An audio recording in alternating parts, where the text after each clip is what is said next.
This is Umar Ahmed for IFL TV, proudly sponsored by Everlast. We're in London at the Wasserman offices. I'm joined by the main man, Mr. Kalle Sauerland. You talked about the financials, the bids that went in for this fight between Adofi and Bentley, which speaks about the magnitude of the fight, Kalle. Yeah, I think I think Frank's got a great eye for a fight. I think we think we do as well, and we narrowly outbid him. He put in a fantastic bid as well, so it shows that when two major promoters put in big offers, that it's something that's going to interest the people. And I talked about money, but at the end of the day, I think it's more look at the storyline of what can come out of this fight. And I felt that what I said was someone will end up as someone's stepping stone on Friday night. And Linus certainly thinks he's winning, and Bentley certainly thinks he's winning. But I think it's great that they knew this fight's been coming for a couple of years, which I find makes it even more interesting. And the British title is that sort of springboard to the world, and someone's got to fight for the right. Let's see. Friday night's going to be very interesting. I mean, it's such a great card, and that to top it off with, it's the big cherry on the cake. Absolutely is. What have the tickets been like at the O2 Indigo, Kalle? Super. We're going to have a full house Friday night. I keep on almost saying Saturday night, but it is Friday night. Friday night, live on 5. It'll be sold out. I think there's 150 tickets left to sign, but there's not a bad seat in the house. If there's still some left, grab them. But it will be a sellout in there, just around 3,000 people, so it'll be good fun. Absolutely, expect a great atmosphere. Keep going on about. Expect a good atmosphere. What do you think? I put on a show with a bad atmosphere, apart from in Germany sometimes with a clapping. But no, this is going to be a proper show. Absolutely. Well, you keep going on about Saturday night. Have you got any plans for Saturday night? Is that why you're thinking about it? Yeah, I do actually. I've got my son's birthday. No, I'm having a quiet weekend. I've got the North London Derby tomorrow night. I haven't seen Coogan to remind him of that. That's Thursday night, and obviously the boxing Friday night, and then Saturday night I've got my son, so taking him out on town. So your weekend's kind of tampering down then, starting from Thursday. And it ends on Sunday with Tottenham Burnley. So got an action-packed few days. What kind of viewership can we expect on Channel 5, do you think? I'm not the expert on numbers and viewing numbers and things like that. I look at what gets done, and we've just smashed viewing records on Sky earlier in the year with Eubank, and we've got to build this up. It's the first time Linus is on Channel 5. It's the first time Bentley's on Channel 5. So it's about creating consistency and people seeing a great card, and I think we can't do any more than put on. I mean, that's the most stacked card that Channel 5 I think has ever had. So it's really down to what happens on the night in terms of viewing numbers, but it's about creating consistency and people realising, there's actually super boxing on there, and there has been some great boxing on the past in Channel 5 as well. I think the matchmaking's been super on Channel 5. I think the depth on this one is one that hasn't ever been on this show. I think that's fantastic. I think the venue is the right venue as well. It's going to be super high atmosphere in there. And like I said, we've got a few little surprises on the night. We've got a lot of very interesting celebrity guests coming down. So it's going to be good fun. Okay, we look forward to that. See the return of Josh Kelly on Friday night as well. All being well this Friday, which is what we expect with Josh. There have been still calls for that fight with Conor Benn. We know when Josh and Conor were both in Matchroom, that was the fight that was being targeted before Josh has lost to David Avanesian. Do you think that's a realistic fight? Still, it's a what? Conor Benn and Josh Kelly. I mean, it isn't. Conor Benn has been linked with a lot of names. Kenny's certainly one, but like I said, I think it's about fight by fight with Josh at the moment. Let's get through Friday. The opponent certainly seems to be up for it, and I just want to get him back in that ring, and then I mean, Lewis Ritson's another one. Yeah? Lewis Ritson, that's a proper one for the North East. You certainly won't be putting that in London. Having said that, I've seen that Kelly's done a lot of tickets down in London, so that's always a good sign. So yeah, there's quite a few names. Florian Marku was another one that I certainly have. We've had some initial discussions there. But I think let's talk about that straight after the fight. Let's let him. I'm not going to. There's no pressure on Josh. He's just gonna. I want him to enjoy himself Friday. Now, Kalle, just away from this card, you made some comments saying that the potential talks between Eubank Jr and Kell Brook broke down. We learned a couple of days after that Kell Brook retired. What was your reaction when Kell retired? I'm just happy I made those comments before he came out with a retirement statement. So yeah, I mean, listen, at the end of the day, good luck, Kell. If you're watching, have a great retirement. Fantastic career. Went out on a high. That's from that side. The other side, which I don't even know what Kell knew and what he didn't know about, is I don't know why we were dicked around for 2 months on weight clauses on a fight and then told the gentleman's retiring. I don't blame Kell for that. I don't know who they were talking to. We were doing it via Boxer. They were having the discussions and coming back to us with things, and we got the weights agreed, which was apparently the most important thing. I thought the most important thing was money, because if you looked at the Kell Brook interview after the fight, it was show me the money.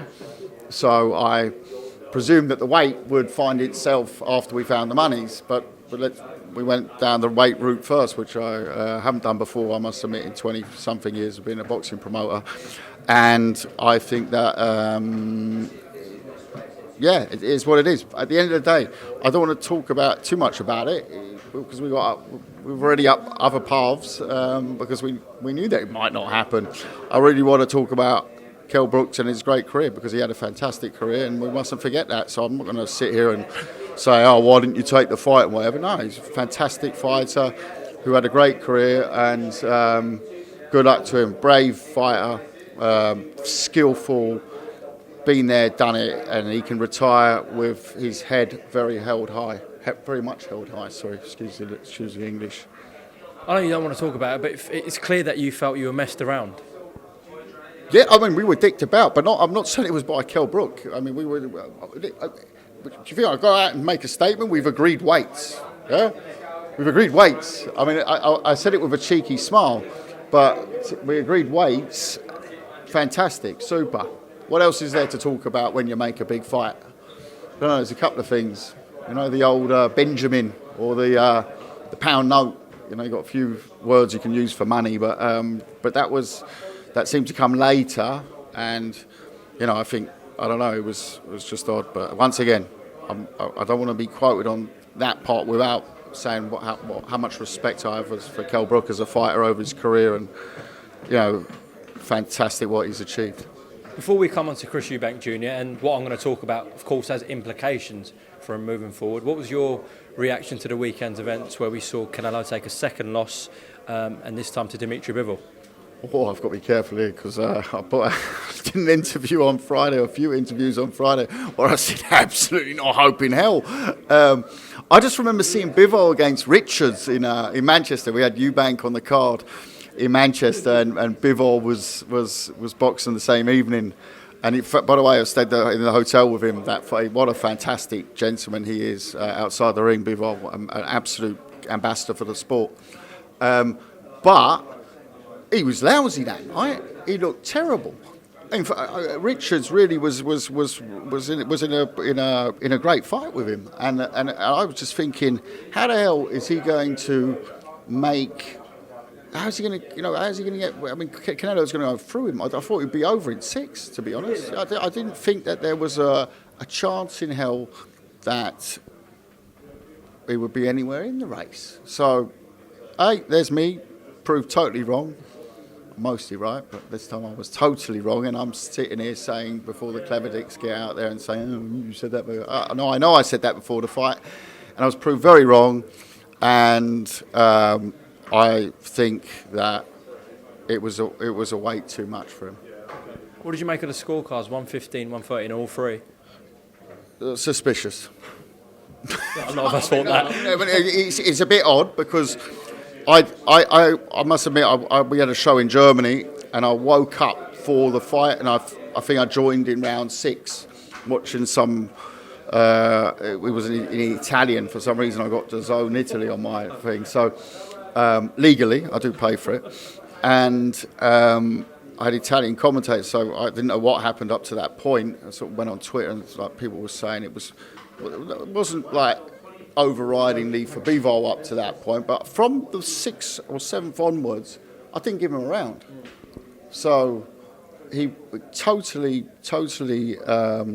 dominated him. I mean, to the point where you almost saw a bit of WWE going on in round 10 or 11 when he tried to flip him. You could see the frustration creeping in. You could see that the power wasn't doing what it was supposed to be doing.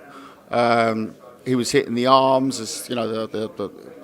We sort of got used to that. You know, we saw that big time in the Callum Smith fight, and it's an effective weapon. It really takes it out of you if you've been punched in the arms, especially where he seems to like to land them. But it didn't work, and I don't know. Would it work the next time round? Probably not. I don't see what's he going to do differently. But then again, I still haven't seen the first 6 rounds. I need to go back and look at them. Maybe there was something that I haven't seen yet. So where does that leave Chris Eubank Jr.? He put a post out saying, essentially, to Gennady Golovkin, let's do this. So where does that leave Chris? Well, listen, we're not making that's nothing new in terms of that's the fight at middleweight that he wants, and you know we know that there's an agreement in place to fight Canelo. We've known that for 4 or 5 months before the Murata fight. Everyone in the business knew that. I know that Canelo called out Bivol straight after the fight, activating a rematch clause. That, though, has to, of course, be done later in writing. And you normally have got your 3-4 weeks to do that. I think that him and Eddie Reynoso will go and have a look at that fight, look at the Golovkin fight, which is, I believe, signed from my intelligence. And they'll make a decision on it. So it's really all in Canelo's court at the moment. So, you know, listen, outside of Canelo, the biggest fight for Golovkin is Chris Eubank Jr. commercially. There is no other fight. No one can make any argument with me about that. That's the biggest fight at middleweight commercially, without a shadow of doubt. Of course, you would come out and say, "Oh, what about Charlo? What about this one, that one?" No, let's not make any. There's no discussion that is the biggest fight at middleweight, outside of him going up to 168 and fighting against Canelo. So it's as simple as that, you know. But I don't know. Triple G's had a long career. Does he still fancy it? I would assume so. So that box is ticked. I mean, he's signed to fight Canelo, so I'm sure he would be able to sign to fight Eubank Jr. But we're not gonna put all our eggs in that basket.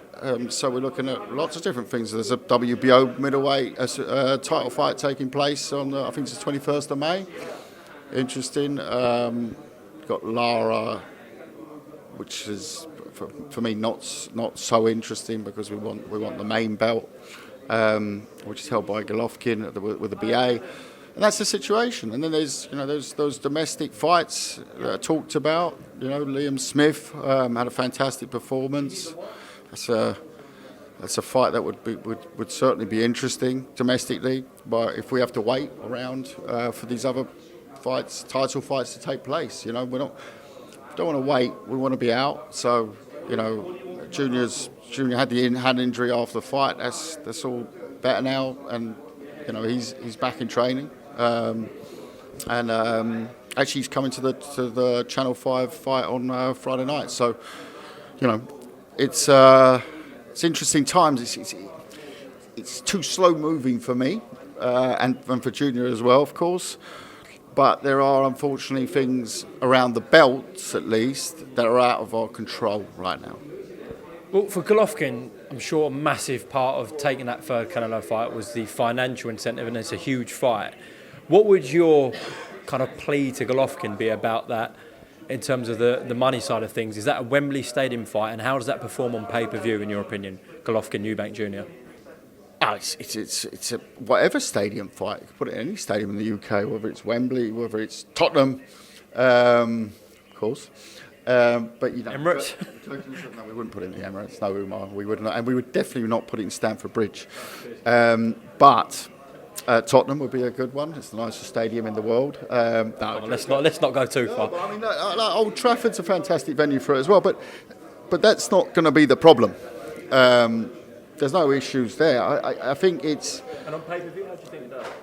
I think it at middleweight it breaks records.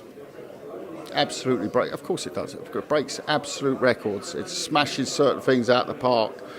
So I think it's huge. It's a blockbuster because, like, we know Junior's Marmite. We know that. Some people love him, some people hate him. You'll have half the country buying it to watch him get knocked out, and half the country buying it to hoping he's going to win. So you as a promoter, you can't lose.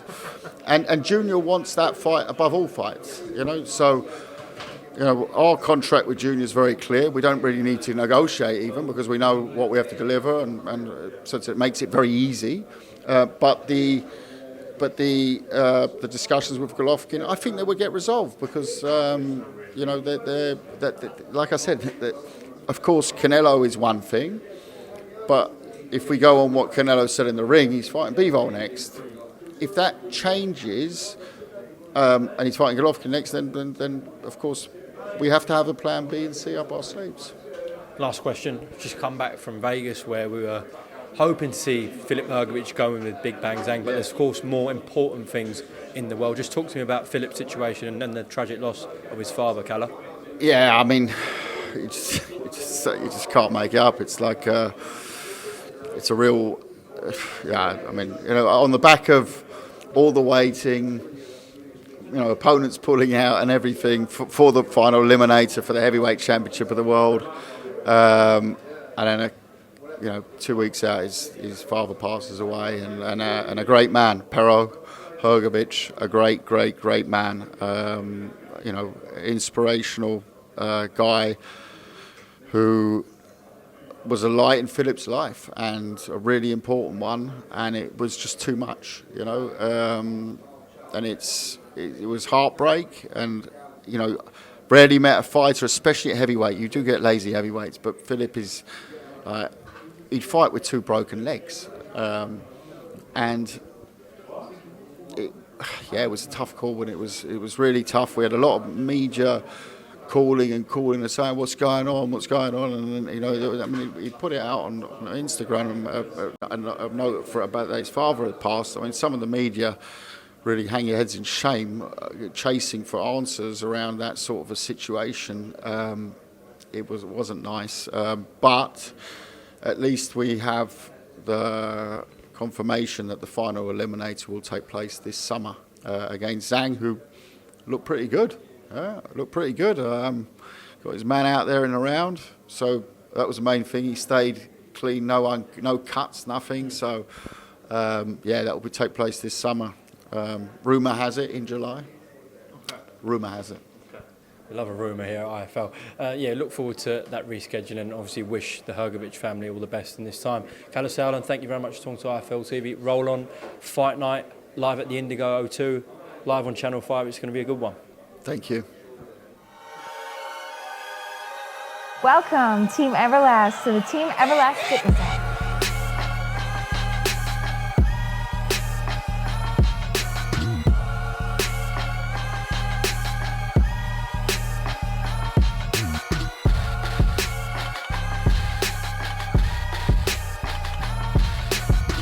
Download the Everlast Fitness app and find your greatness within.